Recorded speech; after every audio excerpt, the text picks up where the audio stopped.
If completed, this would be my longest bikepacking trip to date.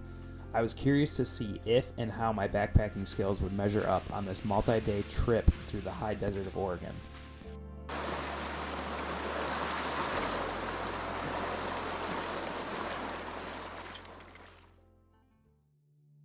This 150-mile route begins and ends in Prineville, Oregon, but spends most of its time traversing the rugged Ochoco mountain range. Again going solo, the first day was a quick 27 miles into Skookum Bush Camp. I honestly don't think I've ever set up camp at 3 p.m. before, which prompted me to start a fire for some company. Unfortunately, half of my footage was lost that day due to a formatted SD card.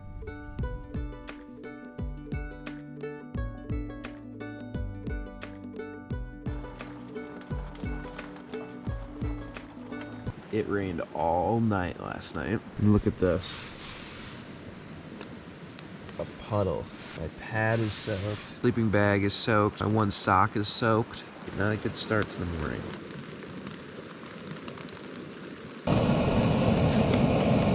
Two things. I have never sat in my tent this long in the morning, and I have never reboiled coffee. Finally, the rain abated, and I left camp with the two girls that were also doing the Backcountry Explorer. One of the obstacles we soon realized we had to contend with were water crossings. Brr! So what number stream crossing is this? 4? This is 4. This is the gnarliest.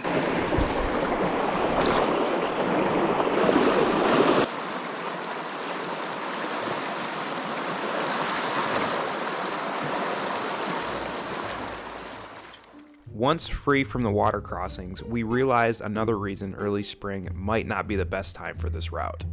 Peanut butter mud. So we just had to clean Julia's fenders off for quite a while. This is the worst mud I've ever seen. Hoping it stops. We've been going through a lot of it. Everything is mud right now. We need to make some miles. Between this and the creek crossings, it's been a very slow afternoon. And there goes my chain. We were forced to walk our bikes for a few miles until the mud finally ran out.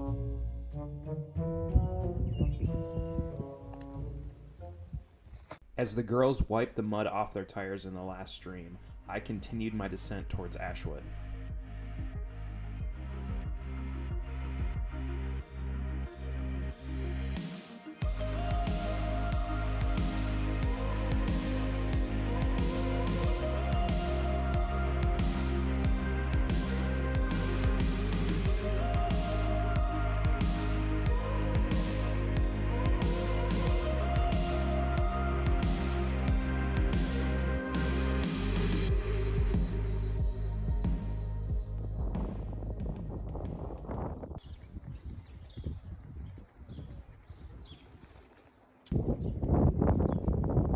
Got my stuff drying here because it is wet. What's up? What's up? What's up, pretty dog? Hi. He's so funny. He's so cool. I think we got about 3,000 feet of vert left for like 30 miles, so I'm trying to book it. Unfortunately, I didn't see the girls. I waited for about an hour, which kind of sucks because I feel bad, but I feel like they probably took a lunch when I did. And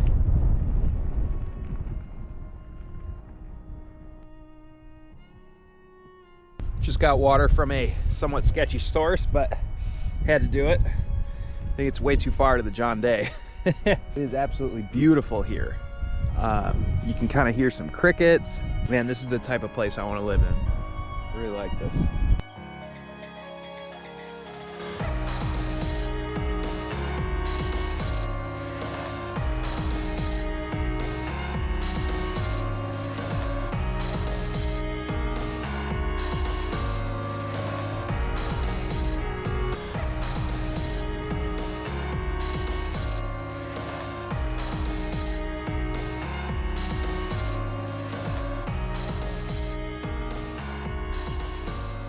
It's interesting, when I was in Minnesota, I was always reading this Old West book, called Lonesome Dove. I'd always read it out on the porch and there'd be crickets like this. And I would imagine myself out in that territory. So every time I hear crickets in the desert, it brings me back to there 10 years ago. Who would have known I would be sitting here?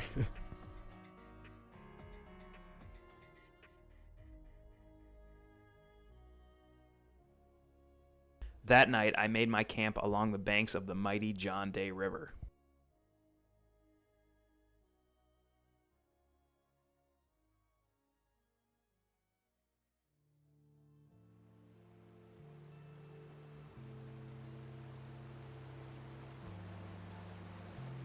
On the agenda for this day was the largest climb of the trip, along with the possibility of running into snow at the higher elevations.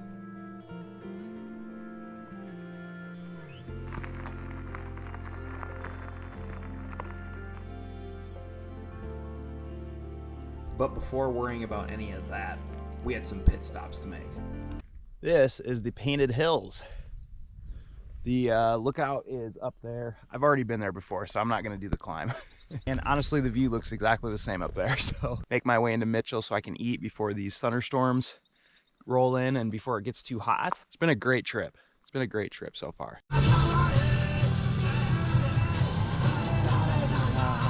Got regular through hiker fare here. Got peanuts, cherry pie, Butterfinger, M&Ms, Pop-Tarts. I do see some snow off in the distance there. Don't know if we'll run into that, but hoping not.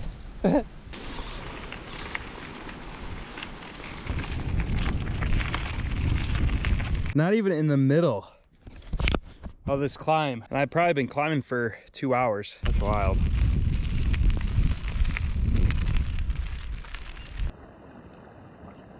Just filtered some water in Badger Creek because I'm not sure where I'm camping tonight. Yeah, we're getting some sprinkles. Trying to get as high as I can so I don't have much to climb in the morning. Weather dictating.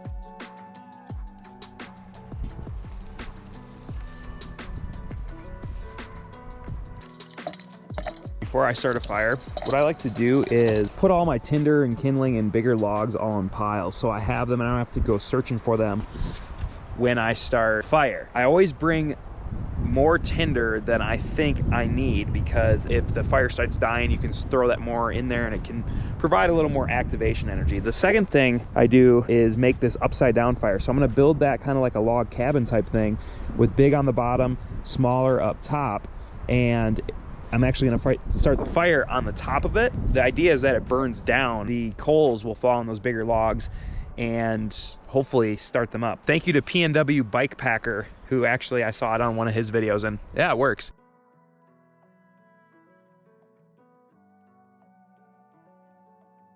Because I feared I was going to hit snow in the morning, I woke up super early to get a start on the day. And good thing I did.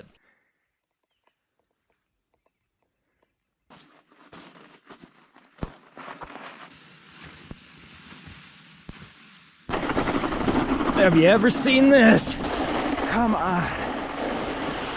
No. Snow got too soft and I gotta push. Oh, this sucks. Finally, it got a little bit better as I started to descend lower.